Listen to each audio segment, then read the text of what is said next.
Jednostce minut po godzinie 4, a w studiu je nasz gość Michał Hammond, twórca szkoły językowej i twórca metody Hammonda. Witamy bardzo serdecznie. Dzień dobry, witam Państwa.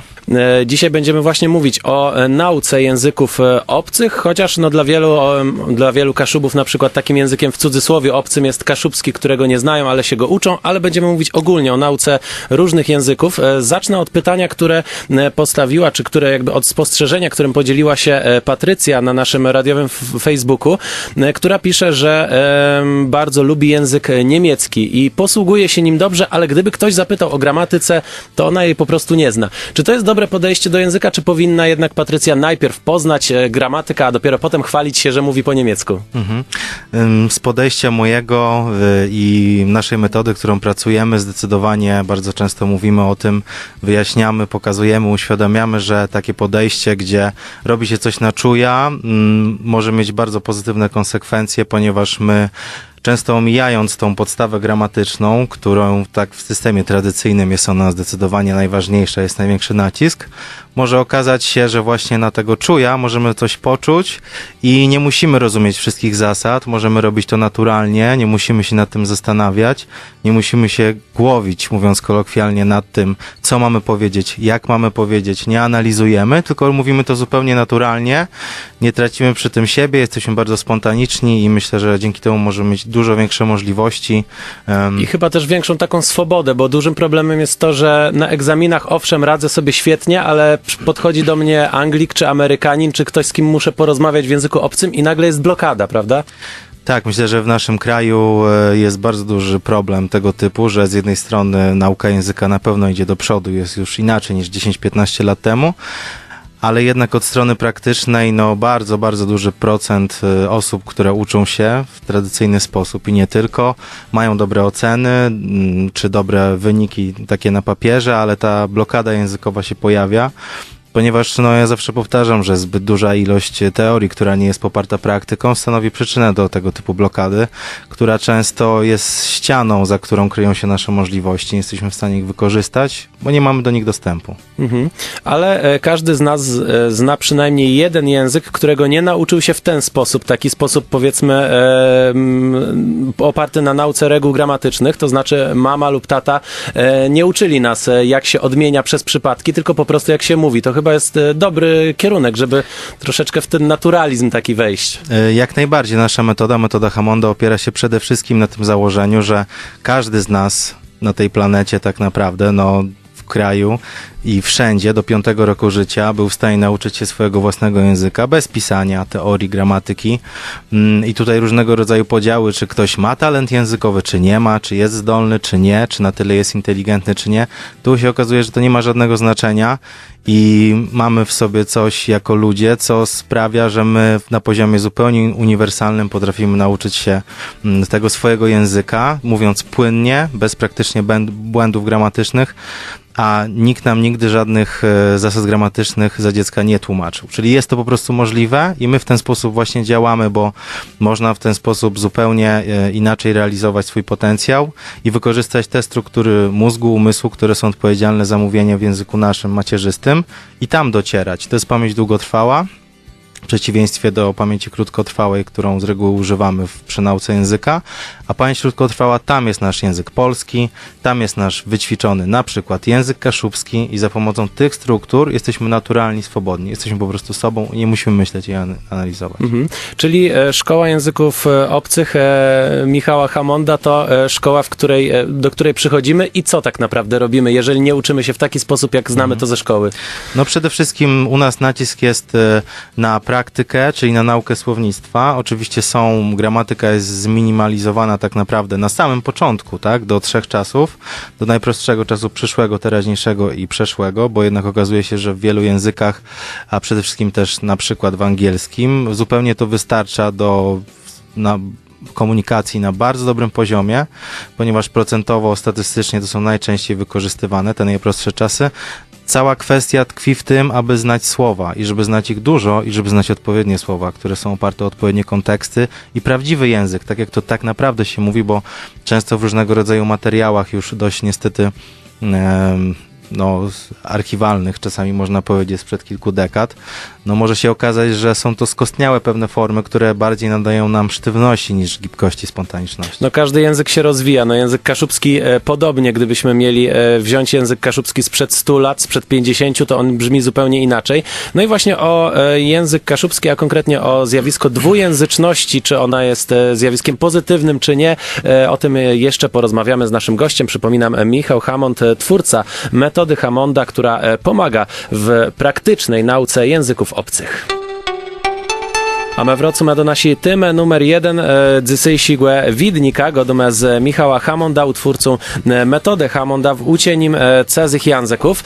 Witamy po przerwie. Dzień dobry, witam serdecznie wszystkich. Już dowiedzieliśmy się, że właśnie metoda Hammonda, czyli pańska metoda, polega na tym, że nie uczymy się w rubryczkach, nie uczymy się na kartkówkę, ale uczymy się, żeby swobodnie posługiwać się tym językiem. Tak w największym skrócie można ten proces tutaj nauczyć. Natomiast tutaj jeszcze warto by było troszeczkę spojrzeć na to w kontekście szerszym, europejskim, może światowym, czy polskie społeczeństwo jest tutaj czymś się wyróżnia, jeżeli chodzi o znajomość języków obcych i też o zjawisko dwujęzyczności, które u nas, my Kaszubi jednak znamy to na co dzień, ale w polskim społeczeństwie chyba jest to rzadkość. No może zaczniemy tutaj od tego pierwszego tematu, dwujęzyczności. No moim zdaniem zdecydowanie jak najbardziej dwujęzyczność jest czymś bardzo pozytywnym. W ogóle nie powinniśmy się tego obawiać, ani bać. To, że na ziemi kaszubskiej jest tego typu zjawisko, uważam, że jest czymś bardzo pozytywnym i powinno się tego trzymać i być z tego dumnym, bo jednak jest to bardzo rzadkie, a jeżeli chodzi o tego typu myślenie, czy to może jest niebezpieczne, czy należy się obawiać tego, to zdecydowanie moim zdaniem do 3. roku życia powinna jednak być jakaś identyfikacja, powiedzmy w jednym języku, żeby dziecko, młody człowiek zbudował sobie pewną identyfikację, pewne korzenie, ale od 3. roku życia myślę, że na spokojnie można wprowadzać już ten drugi język, w sensie takim praktycznym, zabawy, pozytywnych skojarzeń.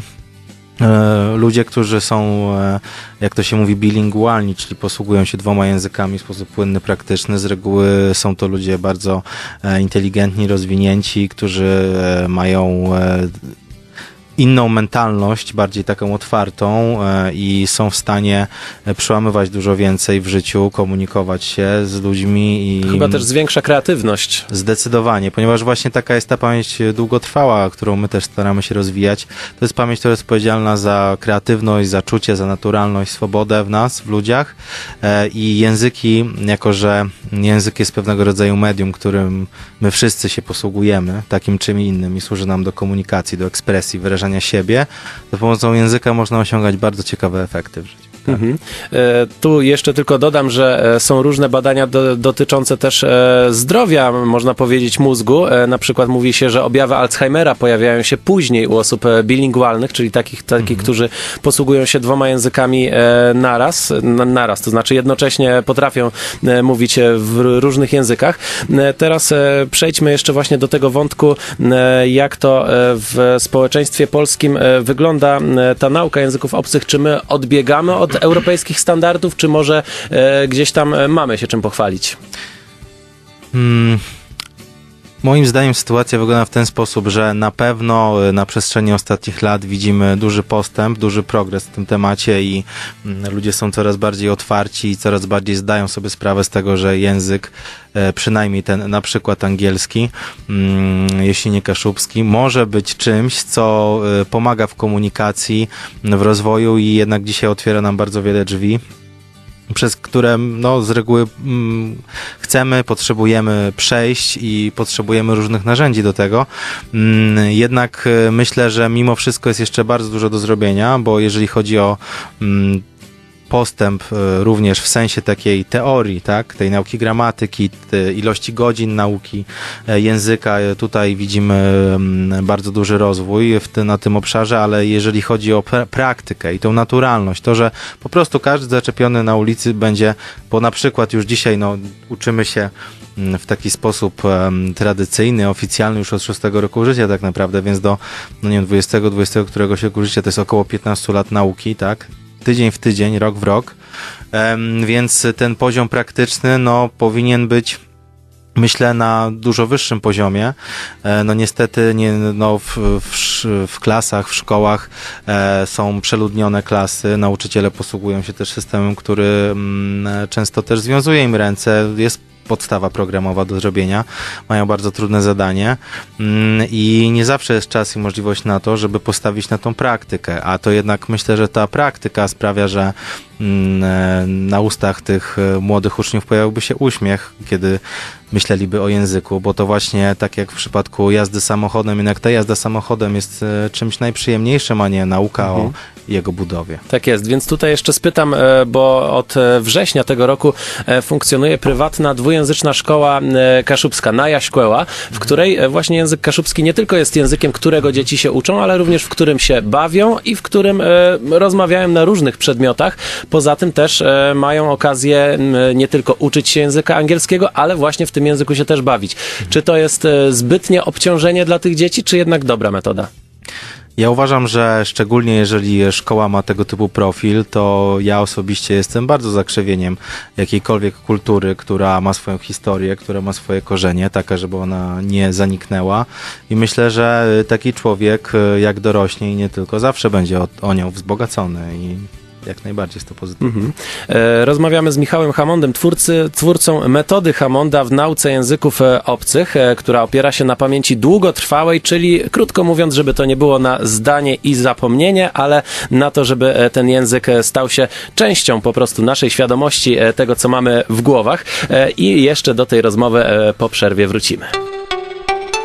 43 minuty po godzinie 4, a my nazad przechodzimy do gości z naszym głesca. Godumedzi se łudźbie cezych języków, jeśli idzie o tę sprawę, jaci języki znajemy, tu Ola napisała, że anielści i rusci, także z dwóch stron, a tymczasem my przejdziemy teraz do dalszych gości o tym, jak so skuteczno uciec. No, w jednej z reklam tutaj mówiono, że limity są tylko w naszych głowach i właśnie, mamy pewne takie limity, można powiedzieć językiem tej reklamy, blokady, które nie pozwalają nam mówić poprawnie w danym języku. Już o tym troszeczkę mówiliśmy, natomiast chciałbym spytać o przyczyny. Z czego to wynika, że my przecież się nauczyliśmy, a jednak nie potrafimy się nim posługiwać?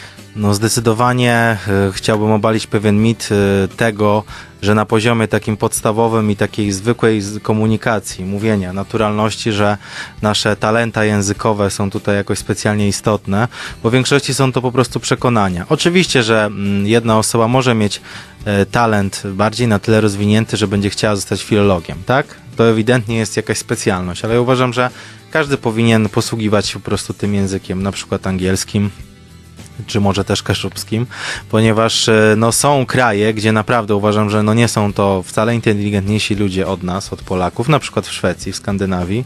W Szwecji wszyscy mówią po angielsku. To nieważne, jaką pracę wykonuje ten człowiek, co on myśli o sobie, na jakim poziomie ukończył szkołę, to nie ma absolutnie żadnego znaczenia. Każdy mówi płynnie, naturalnie po angielsku. No, na przykład dlatego, że filmy w telewizji publicznej są po prostu z napisami, to też bardzo dużo daje. Więc to jest możliwe, a my jako Polacy, no bardzo często, no nie tylko Polacy, ale nabieramy różnego rodzaju barier od swoich różnych nauczycieli czy w szkole, tak? Że wszystkie negatywne sytuacje, które się wydarzają w naszym życiu, nasze doświadczenia związane z językiem i nie tylko, te doświadczenia zapisują się w nas, budując nasze przekonania. Jeżeli my zaczynamy w nie wierzyć, a no niejednokrotnie systemy nauki pokazują nam, że jednak najważniejsza jest ocena i to, jaką ocenę jesteśmy oceniani i na poziomie tego my się wartościujemy, myślimy, że w czymś jesteśmy dobrzy bądź i nie, no to później powstają te przekonania, my w nie wierzymy i się poddajemy, demotywujemy. Dlatego my zajmujemy się tym z jednej strony, żeby przełamywać te ograniczenia i bariery i ludziom, którzy mają barierę językową, którzy uczą się rok, 2, 5, może 15 lat, to nie ma żadnego znaczenia.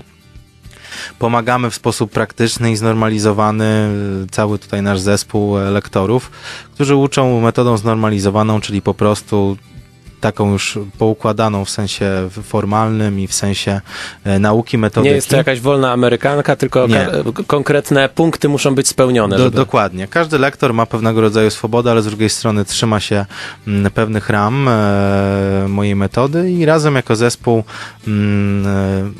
przełamujemy te bariery, ale uczymy też ludzi, którzy już dobrze mówią, chcą innego języka się nauczyć, albo chcą na przykład od innej strony się nauczyć biznesowego języka. No, uczymy ludzi też na Skype'ie, tak, czyli w sposób taki, gdzie internet, no, nie ma tych ograniczeń tak naprawdę dzisiaj, tak jak było dzisiaj też w tej reklamie, prawda? Jest. To u nas też nie ma tych ograniczeń, jeśli chodzi o to, że każdy może się uczyć z nami na Skype'ie. Uczymy grupy w Gdyni, w Gdańsku, w Trójmieście, w firmach, instytucjach. No i to, co my robimy, szczególnie na samym początku, to ważne jest dla nas to, żeby nie było na tym samym początku prac domowych, pisania, czyli takich rzeczy, które nie każdego demotywują, ale wiele osób, kiedy wraca do nauki języka albo go zaczyna, to wolałoby praktyczny system, tak? Taki jak do tego, mówię w szczególności ludzi jak dorosłych, bo dzieci też uczymy, ale w szczególności uczymy też dorosłych, też w ten sam sposób i jeżeli dorośli uświadomią sobie, że do tego 5 roku życia nauczyli się polskiego bądź kaszubskiego, to my wykorzystujemy dokładnie te struktury. Tam nie było nauki, tak, gramatyki, pisania, prac domowych, była naturalność, coś, co w człowieku sprawia, że my możemy na równym poziomie to opanować. I właśnie w ten sposób to robimy, przyjemnie, bez prac domowych, bez gramatyki na samym początku, bez pisania, tak, żeby każdemu wychodziło, żeby był ten praktyczny efekt już od pierwszych chwil. Także jeżeli Państwo mają ochotę przyjść, zobaczyć, odezwać się do nas, to zapraszamy serdecznie. Mamy szkołę w Gdyni, w Gdańsku, ale tak naprawdę uczymy w całym Trójmieście i poprzez internet na Skype'ie. Zapraszamy na stronę metodahamonda.pl, jeżeli chcieliby Państwo się przekonać, poczytać, zobaczyć. Zapraszam serdecznie. Szkoła Języków Obcych Metoda Hamonda. Można się tutaj skontaktować właśnie tak jak usłyszeliśmy. No i właśnie Michał Hamond jest naszym gościem, twórca tej nowatorskiej metody, ale metody skupionej na efektach. I jeżeli chodzi o dzisiejszą rozmowę, to bardzo dziękuję za te wnioski i za tą możliwość dowiedzenia się, z czego wynikają te nasze problemy z nauką języków i jak im zaradzić. Dziękuję bardzo wszystkim słuchaczom, pozdrawiam serdecznie, życzę miłego dnia, wieczoru i do usłyszenia. Do ucieczki.